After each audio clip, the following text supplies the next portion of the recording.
Hi, my name is Caitlin, and the other members of my group are Jeremiah, Ruth, Ashley, and Haley, and we have gone ahead and replicated a study about increasing physical activity through the use of feedback and self-monitoring. In recent estimates, it has been shown that 66% of adults in the US have been known to be overweight, and another 33% of adults in the US are obese. So as you can tell, those numbers are fairly high, and that is definitely a risk factor to one's health. As we are aware that excess weight is a risk factor, like I said, for various health conditions, some of those being heart disease, stroke, arthritis, hypertension, different types of cancer, breathing problems, and of course type 2 diabetes, and those are just to name a few. There's quite a few things that can happen to us as we do put on that weight or become obese. This also happens amongst all ages, race, and gender. So not just one gender is prone to it or one race, or younger kids, as you know, can be known to be obese as well. So direct healthcare costs such as physician visits, medication, and hospital care, as well as indirect costs, for example, lost wages due to illness or a disability, of obesity have estimated at $117 billion per year. So that's a pretty high number. Since these numbers are so high and due to the prevalence and severity of the problem of overweight or obese people, developing any effective methods to treat and prevent it are of pretty high importance. Unfortunately, for all of us, with age, the average adult seems to gain a bit of weight, but it has yet to be determined if that is because of metabolic or other biological changes associated with age, changes in one's diet or activity level, or maybe a combination of a few things that we do not know. Since weight is a product of a number of people's behaviors, arranging, reinforcing, or punishing consequences contingent on weight change can result in certain inappropriate behaviors. One of those could be purging after eating. As we know, that is not healthy for us and does not make us lose weight correctly or even if at all. Our weight is not the sole measure of our health, though. For example, it is possible for someone to become healthier by losing body fat and increase their aerobic ability and either maintain or increase their weight. If they maintain or increase their weight, but they have been working out more, lifting weights, but decrease their body fat, obviously we know that muscle weighs more than fat. It is suggested of people to increase their physical activity level at a very modest level to start, such as walking a mile, which is 2,000 to 2,500 steps per day. And this might be enough for some to prevent weight gain in an average adult. Some, it may take a little bit more. It may take running outside, going to the gym, but for now, they say start slow, and if it's just that mile or getting in a few extra steps, that's a good starting place. It is important to focus on healthy behaviors such as increased physical activity, because this might be a better approach than focusing on your weight change.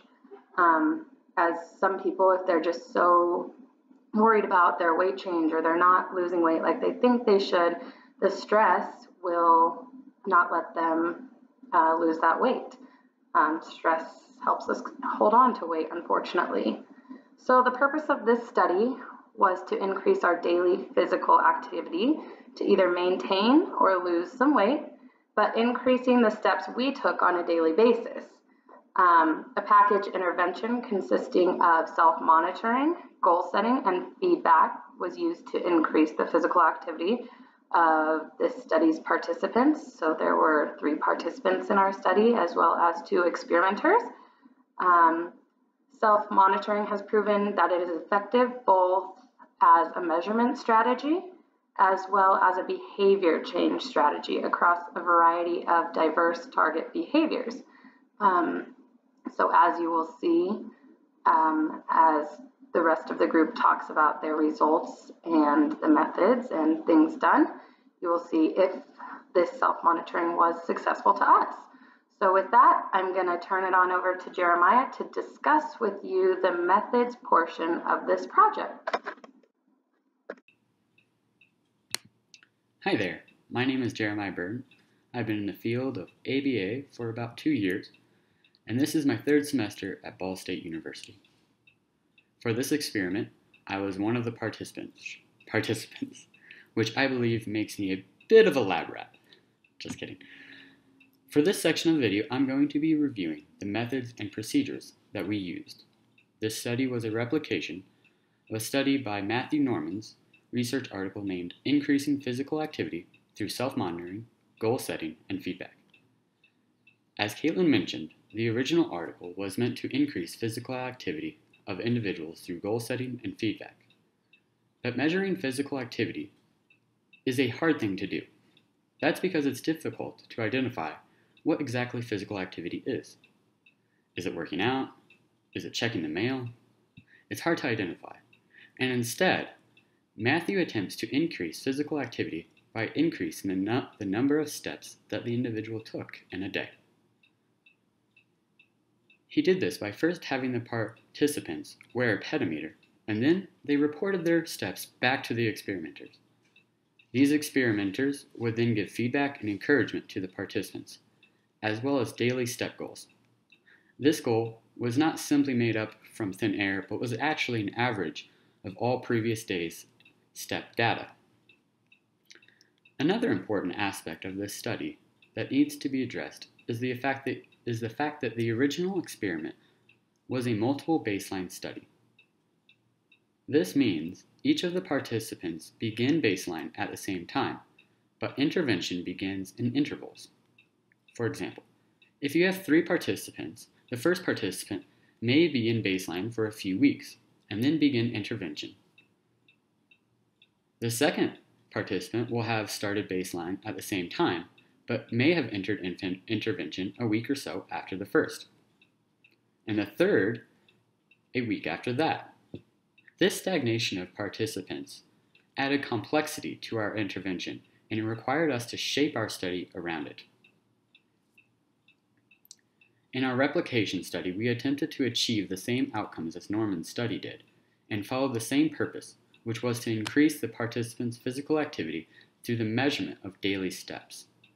This study was heavily reliant on the use of cell phone technology. Each participant needed to have access to a cell phone, which was used to track our daily steps and to communicate our goals and feedback. Participants could have used a pedometer, but this would require them to purchase one. In addition, cell phones store data for several days, actually several months, unlike traditional pedometers, which also adds to our ability to check reliability and IOA data. Lucky for us, all the participants had Apple devices and were able to use the Apple Fitness Tracking app. We defined our target behavior as any activity that resulted in a count being recorded and displayed on the pedometer or recording device, such as our phone. Relying on the pedometer to identify the steps obviously made it much easier than hand counting. It is also important to understand that our underlying goal was not steps to be taken, but our overall physical activity. Physical activity is much more than just steps. For example, pedaling a bike is not an actual step, but a pedometer would identify it as such. For this reason, we did not define steps taken as literal physical motion of lifting a leg and then putting it on the ground. We also looked at the original study and considered what the experiment was actually attempting to increase. Were they trying to increase steps taken overall physical activity, or were they trying to do steps? And our conclusion is that they were trying to increase overall physical activity. We followed Norman's study in tracking and collecting data by having each of the participants report the information back to the experimenter.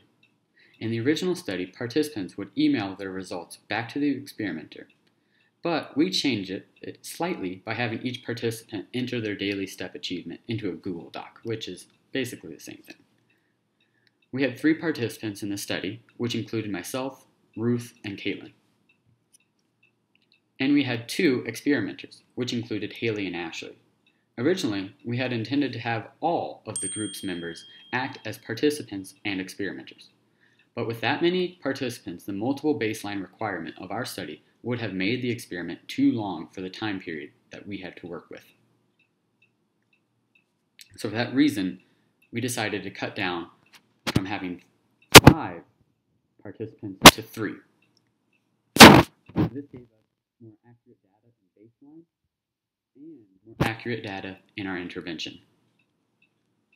Moving on to baseline. I mentioned this study was a multiple baseline study, which had each participant begin baseline at the same time, but enter the intervention at staggering intervals. In the original study, the participants had their petameters covered with tape so that they could not see how many steps they had taken. We, however, were unable to do this because we had to both report our steps and because we were using cell phones or smartwatches to count our steps. However, the participants were instructed to only report on their data at the end of the day. We started baseline on June 10th, and I was the first one to move from baseline to intervention, and that was on June 17th.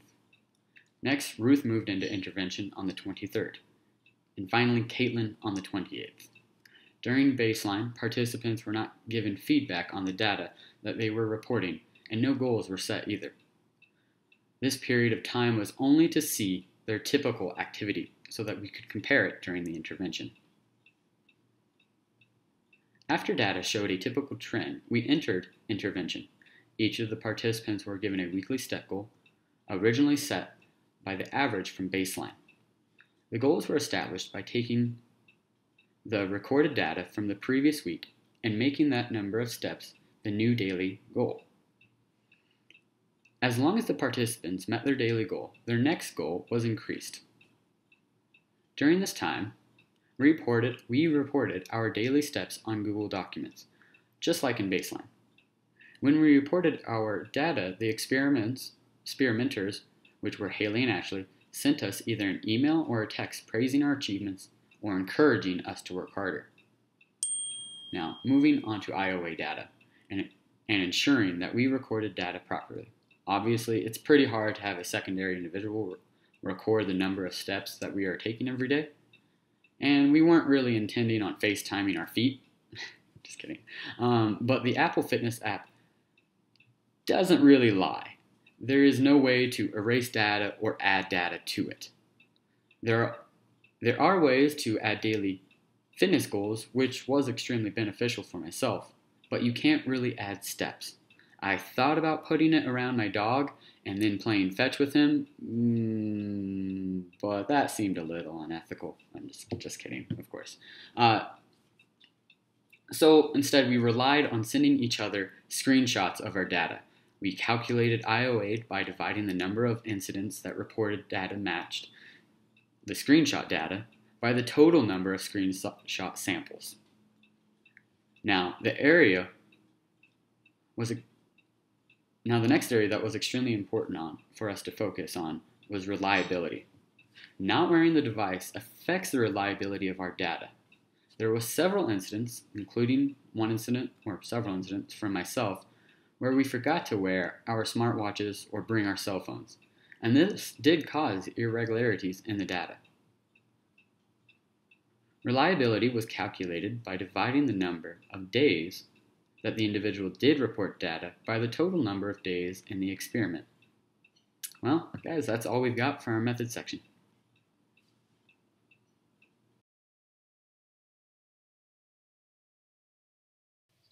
Hello, my name is Ruth Benitez, and for our replication study, I was one of the 3 participants and will be presenting on my data. I tracked my daily steps through the use of my Apple phone via the Health Data Activity app. During intervention, I was provided with daily words of encouragement as well as goals to increase my daily steps by the researchers. Overall, I was successful in increasing and maintaining my daily steps.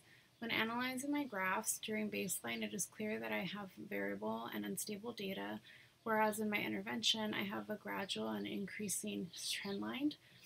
I was able to reduce the range of my daily steps by 1,698 steps and increase the average of my daily steps by 1,292 steps. A limitation I came across was using my Apple phone versus an Apple Watch. There were times that I'd be taking steps, however my phone wasn't on my person, therefore they weren't being logged. If I hadn't used an Apple Watch, I would have been able to track my steps more accurately. Thank you for watching. So I used my Apple Watch to record my daily steps.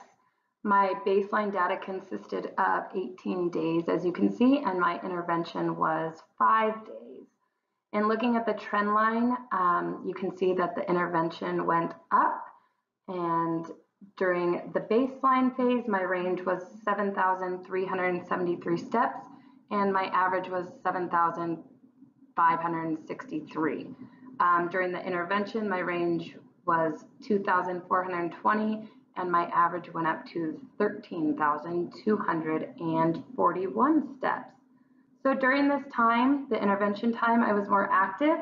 I would make sure to walk my dog every night after dinner, as well as make it a point to get up during every day that I was doing homework and walk around rather than just sit and get it done all in one session. Our experimenters did a really good job every day at giving us words of encouragement and also letting us know what our new daily step goal would be.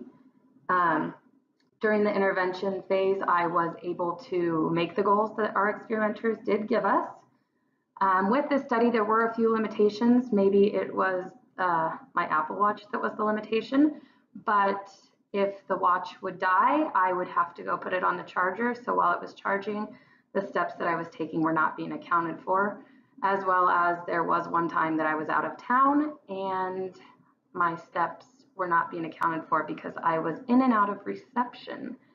Had all of the steps been accounted for, the numbers would have been higher, and I believe that the data would have been a bit more accurate, although it was good to be able to self-monitor these because it gave me extra incentive to get up and get moving.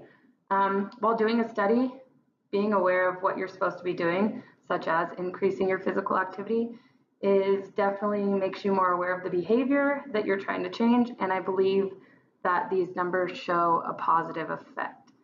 So the study, I believe, was positive overall. Hello there again. So for this part, I'm going to be speaking about my personal results during this experiment. I'm going to pull up my graph. So as you can see, I have some varying data throughout the entire process. You can even see a little bit of it in baseline, even though the last 4 days of baseline showed more stability than what occurred in most of the entire experiment. This has several factors to do with it. Firstly, as a student, there are days that I will spend the entire day sitting at a desk completing homework. For the first 2 days of baseline, these 2 points here, this was exactly what I was doing. You can see a much lower amount of steps were taken during this time. Then the next 4 days of baseline, which occurred across here,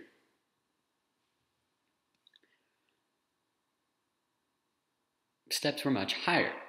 This was because I was at work. As an RBT, I walk a lot during work and would expect a higher amount of steps to be taken than on days that I'm doing homework. Due to my homework and school, I would consider my baseline data an accurate portrayal of what occurs during a typical week, days of high activity and days of low activity.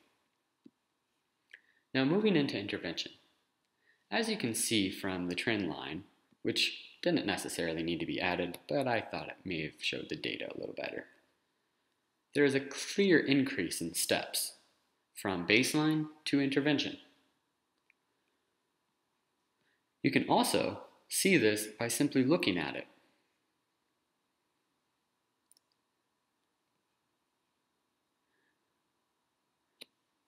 As I did in baseline, I had days that were much higher and other days that were much lower. For example, these points here and these points here.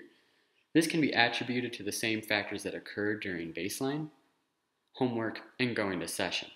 However, During days in which I did homework during treatment, I would actively try to get my steps up and meet my goal. I would read while pacing around the house and even found a place to stand while typing out my homework. In addition, I spent more time doing physical activity on days in which I was working, such as running around with the kids and, doing tag or whatever they wanted. Looking at the data, it may have even been beneficial if I had separated the days in which I was working and days in which I was doing homework.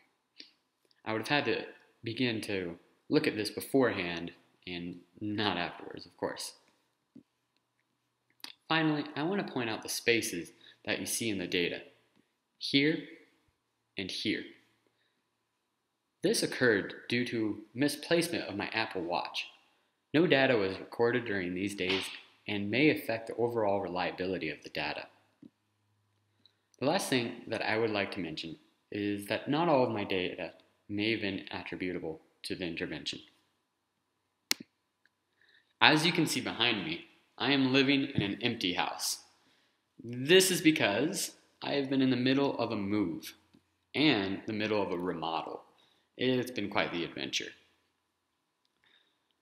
As you can imagine, this would have an effect on my physical activity throughout the day and would have increased the amount of steps that I was taking. It is hard to say what was more contributing, the work that I was doing or me attempting to actively reach my goals. Those are my results, guys. Have a good one. Hello everyone, my name is Haley Rose and I served as one of the experimenters for this project. I will be discussing the limitations portion of our presentation. To begin, the first limitation is something that our entire class can relate to, conducting our experiments remotely. Because each member of our group was in a different state, it was extremely difficult to schedule out baseline and intervention to match Matthew Norman's schedule. Additionally, our differences in location affected components of the research, such as data collection and IOA. We could not physically monitor each other's progress and results. As many of our peers know, this replication study required trusting people on their word. As Jeremiah mentioned in the methods portion of our presentation, in the original study, it required that participants tape over their pedometers so that they could not see their activity for the day. Unfortunately, we could not do this because every person was responsible for recording their own baseline and intervention data. Having to conduct the experiment from different locations affected the IOA because another person was not physically there to monitor data collection, and this is a limitation. Even though you can't really lie on these apps about your physical activity, it was limiting being remote from each other. When getting into the actual recording of data, a limitation that popped up often was the method of recording physical activity. We used our cell phones with an Apple app instead of Norman's use of pedometers. There are two limitations here, the first being that this differs from the original study. Would the data have been different if we had used the pedometers? It's very possible because the second limitation of our recording devices is that they did not account for everything. If a participant's phone or Apple Watch died, data was not being collected. Caitlin was in intervention while out of town and did not have service. This resulted in her losing data there as well. Additionally, there were instances where cell phones and Apple Watches were left at home or could not be taken, and the data was not recorded there. In the original study, Matthew Norman discusses how the method of feedback delivery warrants further investigation. Just piggybacking off of Norman's investigation, our group found this to be a limitation. Ashley and I, as the experimenters, we used text messages and emails to deliver our feedback. However, we were limited in how we could deliver our feedback. Norman discusses the different methods that they used, which include face-to-face meetings, So the participants in the experiments would sit down together and talk about it, graphic feedback and email feedback. However, due to our locations and our schedules, we could not cover all of these areas of feedback. We were limited due to our distance. However, we have to ask, would different methods of feedback have resulted in better results? Lastly, the element of time was a huge limitation for this replication study. We knew going into this project that the summer semester is condensed, and everyone probably ran into this limitation as well. As Jeremiah mentioned previously, the original study was a multiple baseline study. Each participant was to begin baseline at the same time. However, intervention was implemented in intervals. Because we were short on time, we were unable to have every group member participate as a participant because we did not simply have the time to collect that data. So as a result, we didn't have as many participants' data to present. The data points for 2 participants would have been basically impossible to graph, and we had to alter our experiment to account for the issue of time.